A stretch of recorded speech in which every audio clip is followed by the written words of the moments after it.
Medieval India या मध्यकालीन भारत की शुरुआत हम लोगों ने की थी पिछली क्लास में, जिसकी शुरुआत में हमने सबसे पहले जाना इस्लाम के बारे में। उसके बाद हमने जाना भारत पर होने वाले सबसे पहले सफल मुस्लिम इन्वेजन के बारे में, जो कि अरबों के द्वारा किया गया।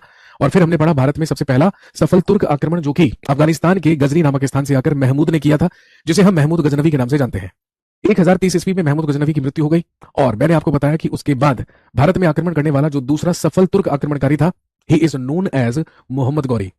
तो हम टर्किश इन्वेजन या तुर्क आक्रमणों के बारे में बात कर रहे थे, तो चलिए आज हम बात करेंगे, हेडिंग डाल लीजिए, मोहम्मद गौरी के बारे में। आज हमें चर्चा करनी है, आज हमें बात करनी है अबाउट मोहम्मद गौरी, जिसका पीरियड 1175 से लेकर यानी कि 1175 ईस्वी से लेकर 1206 ईस्वी तक रहा।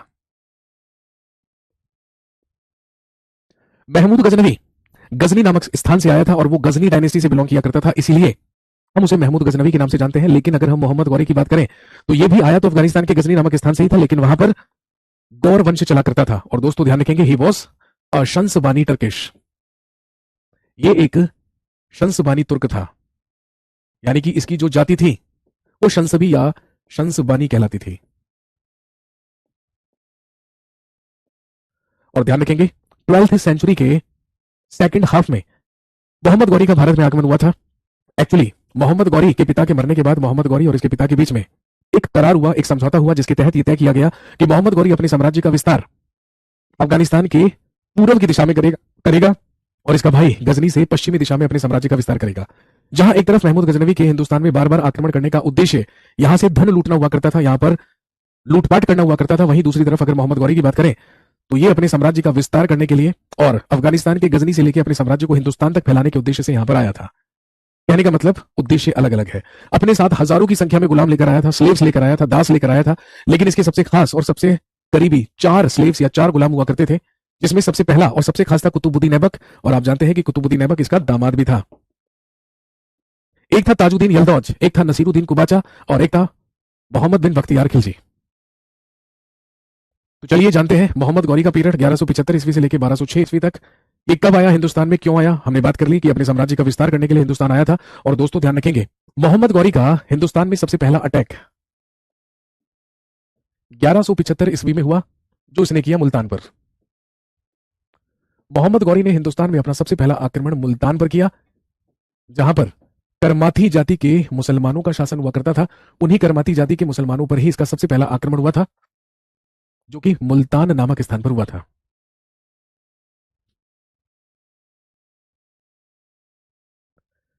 यह मोहम्मद गौरी का हिंदुस्तान में होने वाला सबसे पहला आक्रमण या सबसे पहला अटैक माना जाता है, जो कि 1175 ईस्वी में हुआ। लेकिन मोहम्मद गौरी भी जानता था और मोहम्मद गौरी को भी इस बात का इल्म था कि कभी गजनी से, अफगानिस्तान के गजनी से महमूद गजनवी हिंदुस्तान में गुजरात गया था और गुजरात का सोमनाथ मंदिर लूट कर लाया था, जहां से उसे अपार धन और गोल्ड या स्वर्ण की प्राप्ति हुई थी। इसी उद्देश्य से मोहम्मद गौरी ने भी अपना अगला टारगेट भारत में गुजरात को बनाया। और ध्यान रखेंगे, इसके बाद इन 1178 ईस्वी में देखिए ही अटैक्ड गुजरात। इसने गुजरात पर आक्रमण किया और जिस समय इसने गुजरात पर आक्रमण किया, आपसे पूछेंगे who was the ruler of Gujarat that time, उस समय गुजरात का शासक कौन हुआ करता था? तो इस समय गुजरात में शासन कर रहा था भीम सेकंड या मूलराज सेकंड। लिखेंगे भीम द्वितीय या मूलराज द्वितीय, जो कि चालुक्य डायनेस्टी या चालुक्य वंश का राजा था। वही चालुक्य वंश जिसका था भीम प्रथम, जिसके शासनकाल में महमूद गजनवी ने गुजरात के सोमनाथ मंदिर को लूटा था। 1178 ईस्वी में इसने गुजरात पर आक्रमण किया, ही अटैक्ड गुजरात, जिस समय वहां पर शासन भीम सेकंड या मूलराज सेकंड के द्वारा किया जा रहा था। और दोस्तों ध्यान रखेंगे, जैसे ही मोहम्मद गौरी ने गुजरात पर अटैक किया तो इस पर क्रॉस अटैक, इस पर उल्टा आक्रमण कर दिया किसने? भीम सेकंड या मूलराज सेकंड ने। मूलराज सेकंड की जो सेना थी उसका नेतृत्व इसकी माता कर रही थी, जिसका नाम था नायिका देवी। मोहम्मद गौरी ने गुजरात पर अटैक करने की कोशिश की, तो ध्यान रखेंगे नायिका देवी के नेतृत्व में भीम सेकंड या मूलराज द्वितीय ने मोहम्मद गौरी पर क्रॉस अटैक कर दिया, उल्टा आक्रमण कर दिया। और क्योंकि मूलराज सेकंड या भीम द्वितीय की सेना मोहम्मद गौरी की सेना से ज्यादा पावरफुल थी, इसीलिए मोहम्मद गौरी अपनी सेना लेकर पीछे हटा, वहां से भाग खड़ा हुआ। लेकिन मूलराज द्वितीय ने इसका पीछा करके इसे राजस्थान के माउंट आबू में पराजित किया इन 1178। लिखेंगे भीम सेकंड डिफीटेड गौरी इन माउंट आबू। और आप तो जानते ही हैं भाई, माउंट आबू राजस्थान में एक पर्वतीय क्षेत्र है, जहां पर दिलवाड़ा जैन मंदिर है। दिलवाड़ा जैन मंदिरों के लिए ही प्रसिद्ध है राजस्थान का माउंट आबू। तो इसी माउंट आबू नामक स्थान पर भीम सेकंड या मूलराज सेकंड के द्वारा मोहम्मद गौरी को पराजित कर दिया गया और उसे गिरफ्तार कर लिया गया, उसे बंदी बना लिया गया। लेकिन ऐसा कहते हैं कि अपनी माता नायिका देवी के कहने पर इसने मोहम्मद गौरी को रिहा कर दिया, मोहम्मद गौरी को मुक्त कर दिया। और मोहम्मद गौरी को समझ में आ गया कि जब तक गुजरात में मूलराज सेकंड या भीम सेकंड शासन कर रहा है तब तक वहां पर आक्रमण करना और वहां पर लूटपाट करना इम्पॉसिबल है। इसीलिए मोहम्मद गौरी उत्तर भारत की तरफ बढ़ा और उत्तर भारत की तरफ बढ़कर 1179 में इसने कश्मीर और पंजाब के क्षेत्र पर अधिकार कर लिया। यानी कि जो भारत का नॉर्थ या नॉर्दर्न पार्ट था, जो उत्तरी क्षेत्र था, उस पर अधिकार किया जाकर मोहम्मद गौरी ने। और दोस्तों ध्यान रखेंगे, जिस समय इसने कश्मीर और पंजाब के क्षेत्र पर अधिकार किया उस समय दिल्ली में एक वंश चला करता था जो कहलाती थी चौहान डायनेस्टी या चौहान वंश। और आप जानते हैं इसी चौहान वंश का उस समय प्रसिद्ध शासक रूल कर रहा था जिसका नाम था पृथ्वीराज चौहान।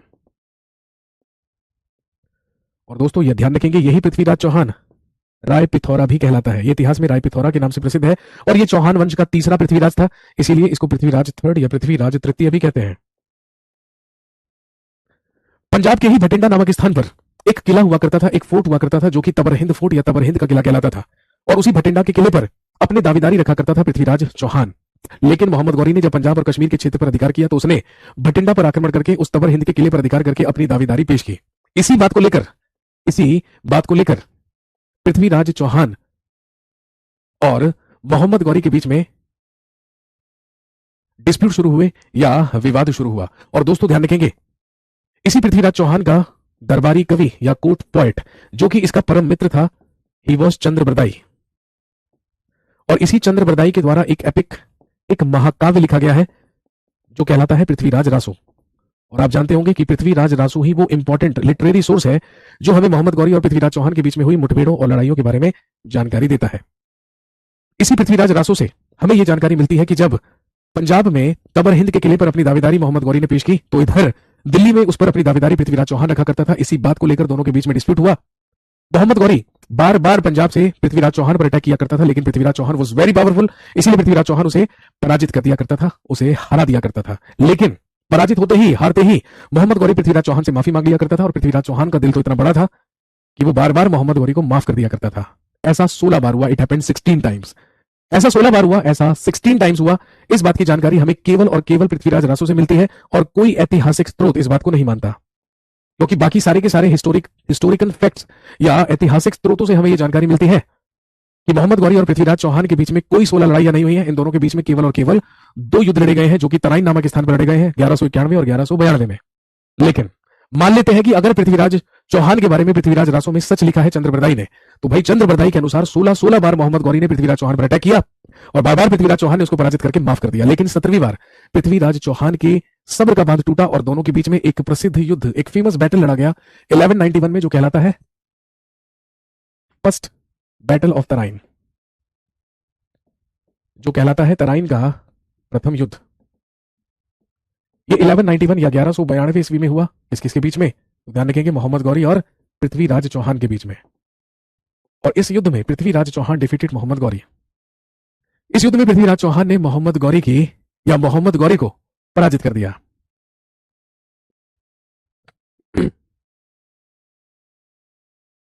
तराइन के प्रथम युद्ध में Mohammad Ghori was defeated by Prithviraj Chauhan. Prithviraj Chauhan के द्वारा मोहम्मद गौरी को पराजित कर दिया गया। मोहम्मद गौरी वापस लौट गया, लेकिन हारते ही मोहम्मद गौरी ने माफी मांगी और एक बार फिर से पृथ्वीराज चौहान ने मोहम्मद गौरी को माफ कर दिया।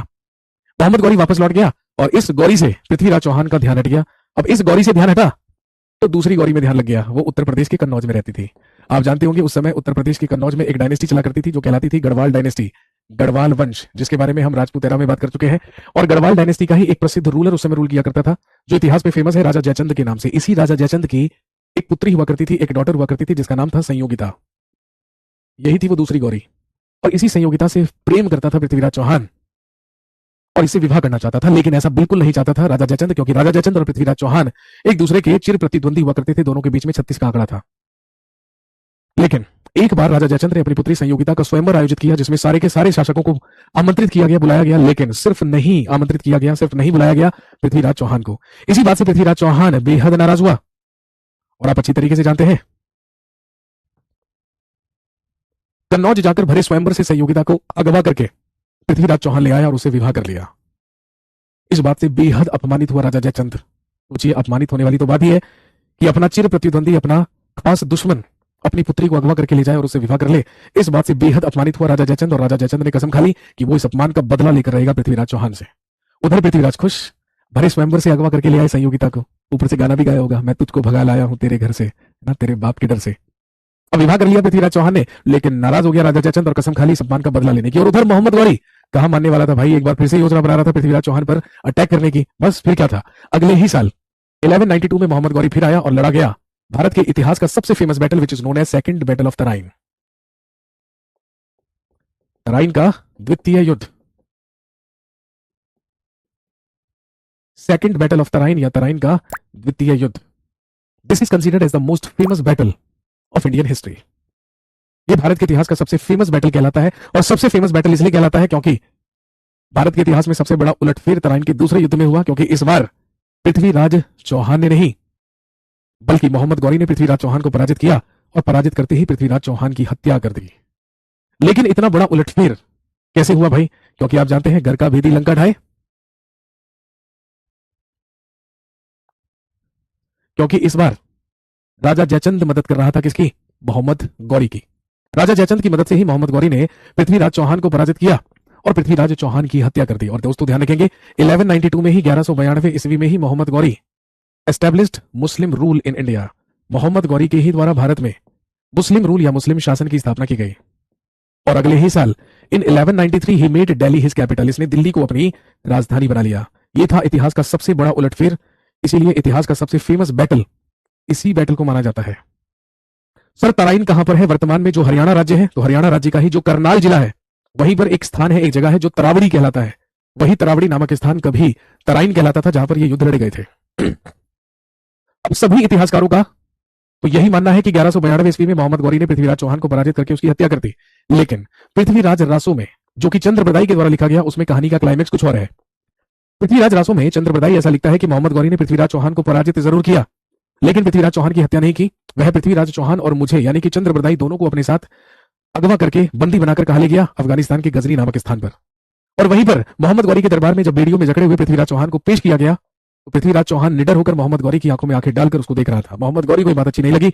मोहम्मद गौरी ने पृथ्वीराज चौहान से कहा कि अपनी नजरें नीची कीजिए, लेकिन निडर पृथ्वीराज चौहान आंखों में आंखें डालकर घूरता रहा। इस बात से नाराज होकर मोहम्मद गौरी ने अपने सैनिकों को आदेश दिया और कहा कि पृथ्वीराज चौहान की आंखें फोड़ दीजिए, पृथ्वीराज चौहान को अंधा कर दीजिए।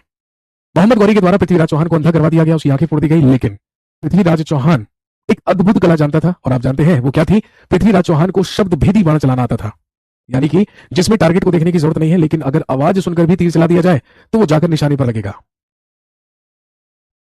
इसीलिए जब गजनी में राजकीय खेलों का आयोजन किया जा रहा था और अपने सिंहासन पर बैठकर उस राजकीय खेलों का लुत्फ उठा रहा था मोहम्मद गौरी, तो चंद्रप्रदाई ऐसा लिखता है कि मैंने ही जाकर मोहम्मद गौरी से कहा कि सुल्तान, मेरे प्रिय मित्र पृथ्वीराज चौहान को एक अद्भुत कला आती है, ये शब्द भेदी बाण चलाना जानता है। अगर आप चाहें तो इस कला का कौशल मैं आपके सामने प्रदर्शित कर सकता हूं। मेरी बात पर मोहम्मद गौरी को भरोसा नहीं हुआ, तो मोहम्मद गौरी से मैंने शर्त लगाई और कहा कि अगर आपको मेरी बात पर भरोसा नहीं है तो पृथ्वीराज चौहान की बेड़ियां खुलवाइए, उसके हाथ में एक तीर कमान दीजिए, फिर वो अपनी कला का कौशल आपको प्रदर्शित करेगा। मोहम्मद गौरी उत्सुक हुआ, क्यूरियस हुआ इस कला का कौशल देखने के लिए। इसीलिए मोहम्मद गौरी के आदेश पर सैनिकों के द्वारा पृथ्वीराज चौहान की बेड़ियां खुल दी गई, और आप जानते हैं कि पृथ्वीराज चौहान के हाथों में एक तीर और एक कमान सौंप दिया गया। चंद्रप्रदाई ऐसा कहता है कि जैसे ही पृथ्वीराज चौहान को एक तीर कमान दिया गया, तो मैंने ही जाकर पृथ्वीराज चौहान को सचेत किया। एक प्रसिद्ध कविता जो चंद्रप्रदाई की पृथ्वीराज रासो में लिखित है, ये कहता है कि मैंने जाकर पृथ्वीराज चौहान से कहा कि 4 बास 24 गज अंगुल अष्ट प्रमाण, ऊपर सुल्तान है मत चूके चौहान, मत चूके चौहान। इसका मतलब कि हे पृथ्वीराज चौहान, आपके और सुल्तान मोहम्मद गौरी के बीच में 4 बांस यानी कि बैम्बूज और 24 गज का फासला है। ऊपर सुल्तान है और ऊपर सिंहासन पर बैठा है मोहम्मद गौरी, मत चूके चौहान, चूकना नहीं है। बस फिर क्या था, चंद्रप्रदाई ने मोहम्मद गौरी से कहा कि आप पृथ्वीराज चौहान को तीर चलाने का आदेश दीजिए। जैसे ही मोहम्मद गौरी ने तीर चलाने का आदेश दिया, पृथ्वीराज चौहान ने तीर वहीं पर चला दिया जहां से आवाज आई थी। वो तीर जाकर मोहम्मद गौरी को लगा, मोहम्मद गौरी वहीं पर ढेर हो गया, और पृथ्वीराज चौहान ने तराइन के दूसरे युद्ध में अपनी हार का बदला ले लिया। किससे? मोहम्मद गौरी से। इसके बाद इस कहानी का क्लाइमेक्स पूरा करता है चंद्रप्रदाई का बेटा, और कहता है कि इसके बाद चंद्रप्रदाई ने एक खंजर से पहले पृथ्वीराज चौहान को मार डाला और फिर खुद को मार डाला। दोनों की दोस्ती की मिसालें दी जाती है और दोनों के लिए कहा जाता है एक थाल जन्म एक थाल मरण। लेकिन है ना, ये जो क्लाइमेक्स है कहानी का, ये हमें केवल और केवल एक ही सोर्स में मिलता है, जो है चंद्रप्रदाई की पृथ्वीराज रासो। इसके अलावा जितने भी ऐतिहासिक सोर्सेज हैं सब यही जानकारी देते हैं कि मोहम्मद गौरी और पृथ्वीराज चौहान के बीच में केवल 2 बैटल्स लड़े गए, फर्स्ट बैटल ऑफ तराइन और second battle of Tarain.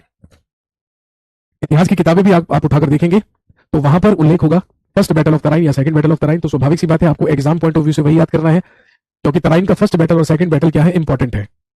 Finally 1192 में मोहम्मद गौरी के द्वारा भारत में मुस्लिम रूल या मुस्लिम शासन की स्थापना कर दी गई और 1193 में इसने दिल्ली को अपनी राजधानी बना लिया। तो जहां एक तरफ 1192 में मुस्लिम रूल स्थापित किया गया, वहीं 1192 में ही मोहम्मद गौरी की ही सेना में आए भारत में सबसे पहले सूफी संत, जिन्हें हम ख्वाजा मोइनुद्दीन चिश्ती के नाम से जानते हैं।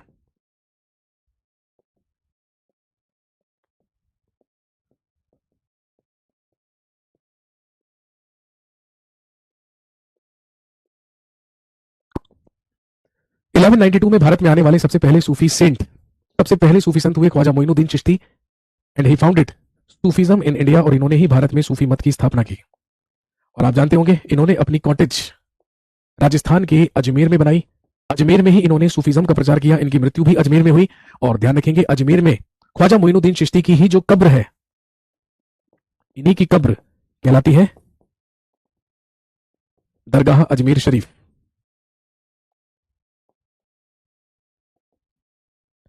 कई बार एग्जाम में पूछा गया है कि बताइए अजमेर शरीफ की दरगाह किस सूफी संत की कब्र पर बनी है। He was Khwaja Moinuddin Chishti.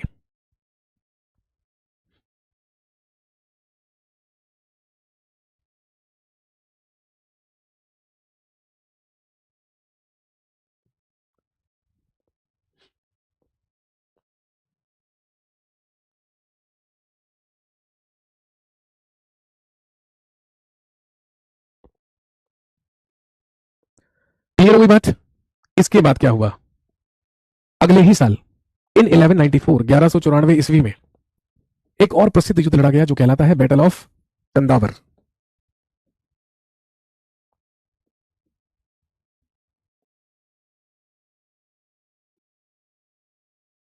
Battle of Chandawar या चंदावर का युद्ध, जो कि मोहम्मद गौरी और राजा जयचंद के बीच में लड़ा गया। शिकार खुद यहां शिकार हो गया। वो राजा जयचंद जो तराइन के दूसरे युद्ध में मोहम्मद गौरी की मदद कर रहा था पृथ्वीराज चौहान के विरुद्ध। अब आप खुद सोचिए, मोहम्मद गौरी कौन सा राजा जयचंद का रिश्तेदार लगता था। मोहम्मद गौरी की मदद की, लेकिन अब खुद शिकार हो गया। बैटल ऑफ चंदावर में Mohammad Ghori defeated and killed Jaichand. Chandawar के युद्ध में मोहम्मद गौरी ने जयचंद को पराजित कर उसकी हत्या की। और दोस्तों ध्यान रखेंगे, इस युद्ध को जीतने में मोहम्मद गौरी के एक गुलाम ने इंपॉर्टेंट रोल प्ले किया, जिसका नाम था कुतुबुद्दीन ऐबक। और क्योंकि चंदावर के युद्ध में एक इंपॉर्टेंट रोल, एक मुख्य भूमिका कुतुबुद्दीन ऐबक ने निभाई, इसीलिए खुश होकर Mohammad Ghori appointed him as his commander in chief. Mohammad Ghori ने इसे अपना सेनापति या सिपाह सालार बना दिया।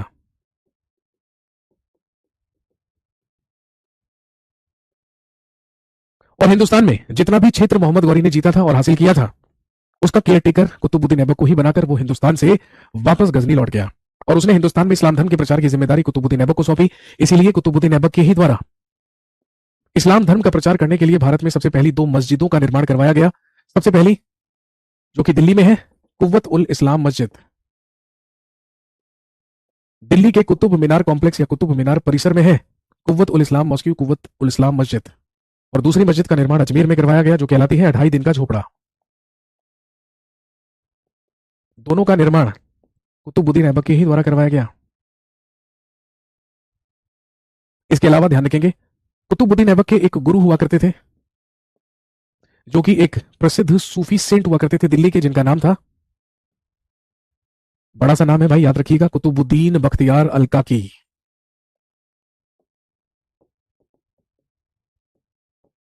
कुतुबुद्दीन ऐबक के गुरु दिल्ली के प्रसिद्ध सूफी संत कुतुबुद्दीन बख्तियार अल काकी हुआ करते थे।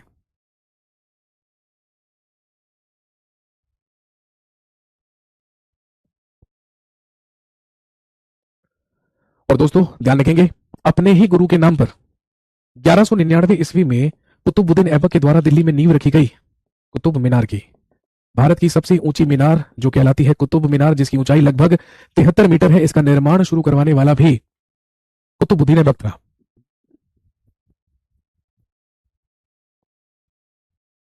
1199 में इसका निर्माण शुरू करवाया था कुतुबुद्दीन ऐबक ने, और इसे कंप्लीट 1229 ईस्वी में इल्तुतमिश के द्वारा करवाया गया। अब ये इल्तुतमिश कौन है भाई? जिस तरीके से मोहम्मद गौरी का गुलाम और दामाद हुआ कुतुबुद्दीन ऐबक, बिल्कुल वैसे ही कुतुबुद्दीन ऐबक का गुलाम और दामाद था इल्तुतमिश। 2.5 दिन का झोपड़ा नाम क्यों पड़ा? क्योंकि ऐसा माना जाता है कि इसे केवल 2.5 दिन में तैयार कर दिया गया था, इसलिए इसे 2.5 दिन का झोपड़ा कहते हैं।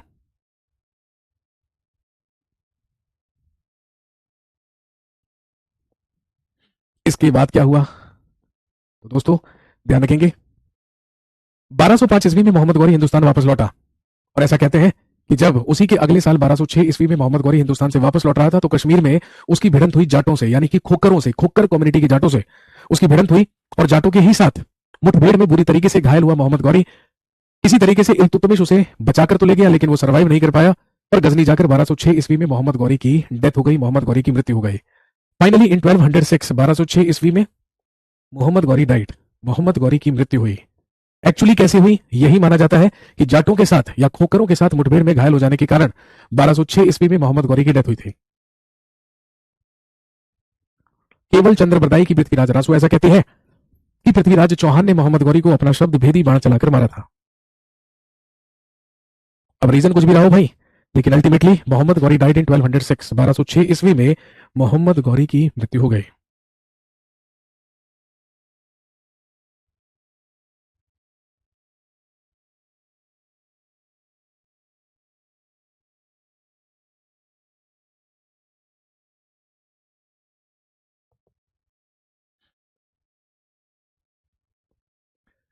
लेकिन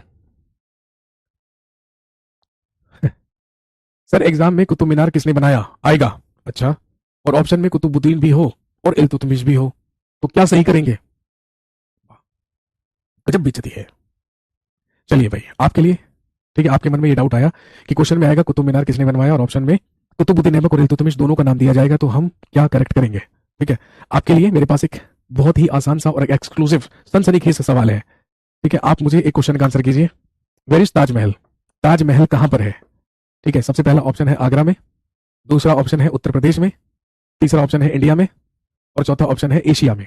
बताइए आप क्या आंसर करेंगे। अब मेरा सवाल सुनकर आपको क्या लगा होगा, क्या बेवकूफ़ वाली बात कर रहा है मास्टर, भला ऐसा कोई सवाल एग्जाम में आ सकता है? तो बेटे आपकी सवाल और आपके डाउट का आंसर बिल्कुल यही है। ठीक है, आप कॉम्पिटिटिव एग्जाम की तैयारी करने जा रहे हो, है ना, और जो कमीशन है या जो आयोग है ना, चाहे वो यूपीएससी हो, चाहे वो स्टेट पीएससी हो, चाहे वो एसएससी हो, चाहे वो कोई भी कमीशन हो, जब भी आपसे एग्जाम में कोई सवाल पूछा जाता है तो वो इसलिए पूछा जाता है ताकि आप उसका उत्तर करें, आप उसे छोड़ाएं इसलिए नहीं दिया जाता। ठीक है, तो भाई देखो स्वाभाविक सी बात है, अगर आपसे पूछेंगे कि कुतुब मीनार का निर्माण किसने करवाया, तो सिंपल सी बात है ना, तो सिंपल सी बात है, अगर वो आंसर चाहते हैं कुतुबुद्दीन ऐबक, तो 4 ऑप्शन में से केवल एक कुतुबुद्दीन ऐबक मिलेगा, इल्तुतमिश बिल्कुल नहीं मिलेगा। आपको पता है कुतुब मीनार का निर्माण शुरू करवाया कुतुबुद्दीन ऐबक ने, उसे कंप्लीट करवाया इल्तुतमिश ने, उसके बाद 1369 ईस्वी में उसकी सबसे ऊपरी मंजिल का पुनर्निर्माण करवाया फिरोज शाह तुगलक ने, और फिर एक बार सिकंदर लोदी ने अपने शासनकाल में उसका रेनोवेशन भी करवाया, जीर्णोद्धार भी करवाया। अब चार चार ऐसे रूलर्स हैं जो कि कुतुब मीनार से रिलेटेड है, इसीलिए एसएससी के एग्जाम में ये सवाल पूछा गया कि बताइए इनमें से कौन सा शासक है जो कुतुब मीनार से संबंधित नहीं है। ऑप्शंस में क्या दिए? इल्तुतमिश, फिरोज शाह तुगलक, सिकंदर लोदी और अलाउद्दीन खिलजी।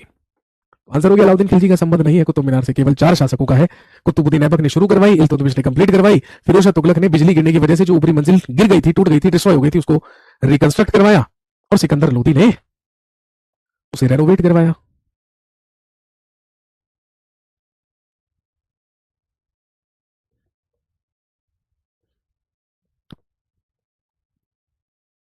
तो फाइनली तो फाइनली 1206 ईस्वी में मोहम्मद गौरी की मृत्यु हुई, और मोहम्मद गौरी की मृत्यु होने के बाद सबसे पहला और सबसे बड़ा सवाल ये उठा, अफगानिस्तान से लेकर हिंदुस्तान तक फैले इस साम्राज्य का उत्तराधिकारी कौन बनेगा। तो मोहम्मद गौरी के मरने के बाद उसके साम्राज्य के 3 दावेदार सामने आए। सबसे पहला कुतुबुद्दीन ऐबक, दूसरा ताजुद्दीन यलदौज और तीसरा नसीरुद्दीन कुबाचा। इसीलिए ध्यान रखेंगे, हिंदुस्तान में फर्स्ट मुस्लिम डायनेस्टी या पहले मुस्लिम वंश की स्थापना कुतुबुद्दीन ऐबक के द्वारा की गई। कहने का मतलब हिंदुस्तान का जो साम्राज्य था वो किसे मिला? कुतुबुद्दीन ऐबक को। ताजुद्दीन यलदौज को गजनी दे दिया गया या गजनी का साम्राज्य दे दिया गया। नसूरुद्दीन कुबाचा को अफगानिस्तान का काबुल और कंधार मिला। लेकिन हम पढ़ रहे हैं भारत का इतिहास, तो हमें केवल और केवल किससे मतलब है? कुतुबुद्दीन ऐबक से। तो बस 1206 ईस्वी में मोहम्मद गौरी की मृत्यु के ही बाद सर आगरा शहर की स्थापना किसने की? अब वो सवाल पूछ जिसका आंसर तुझे ना पता हो। जिसका आंसर तेरे को ऑलरेडी पता है, तो वो मेरे से क्या पूछना भाई, है ना? तुम्हें क्या लगता है मुझे नहीं पता होगा? 1504 ईस्वी में राजस्थान के राजपूत शासकों पर नियंत्रण स्थापित करने के लिए यमुना नदी के किनारे सिकंदर लोदी के द्वारा आगरा शहर की स्थापना की गई थी, सिकंदराबाद के नाम से। ये सिकंदराबाद कहलाता था। समझ गए भाई? मेरा टेस्ट लेके कहा जाएगा? टेस्ट तेरा होना है भाई। तुमने जाना है एग्जाम देने के लिए, मुझे नहीं जाना है। ऐसा सवाल पूछो जिसके बारे में पता ना हो। 90% स्टूडेंट केवल वो क्वेश्चन पूछते हैं यहाँ पर जिसका आंसर उन्हें ऑलरेडी पता होता है। क्या फायदा उसका? बता यार, तुझे क्या लग रहा है मेरे को नहीं पता होगा? अरे भाई 10 साल हो गए मेरे को पढ़ाते पढ़ाते। सिकंदर लोदी ने आगरा की स्थापना की थी, सिकंदराबाद कहते थे उसको। तो फाइनली 1206 ईस्वी में मोहम्मद गौरी के मरने के बाद हिंदुस्तान के सबसे पहले मुस्लिम वंश की स्थापना कुतुबुद्दीन ऐबक के द्वारा की गई। और आप जानते हैं 1206 ईस्वी से ही शुरुआत होती है दिल्ली सल्तनत की। और आप जानते हैं कि 1206 ईस्वी से लेकर और 1526 तक, यानी कि अगले 320 साल का जो पीरियड होगा, उस 320 साल के पीरियड में हम बात करेंगे दिल्ली सल्तनत की। और ध्यान रखेंगे, दिल्ली सल्तनत में हम पढ़ेंगे 5 वंश, 5 डायनेस्टीज: गुलाम वंश, खिलजी वंश, तुगलक वंश, सैयद वंश और लोदी वंश। तो अगले 320 साल के पीरियड में यहां पर दिल्ली सल्तनत में शासन किया गुलाम वंश, खिलजी वंश, तुगलक वंश, सैयद वंश और लोदी वंश ने। और यहां पर दिल्ली सल्तनत के सुल्तानों के बारे में हम लोग बात करेंगे। लेकिन मुझे लगता है कि ये काम हमें अगली क्लास में करना चाहिए। अगले सेशन में जब आपसे मुलाकात होगी तो हम शुरू करेंगे दोस्तों पढ़ना दिल्ली सल्तनत के बारे में और जानेंगे दिल्ली के सुल्तानों के बारे में। तो चलिए आज के लिए इतना ही रखते हैं। Thank you very much, have a nice day. शुक्रिया, धन्यवाद। See you in the next class. जय हिंद।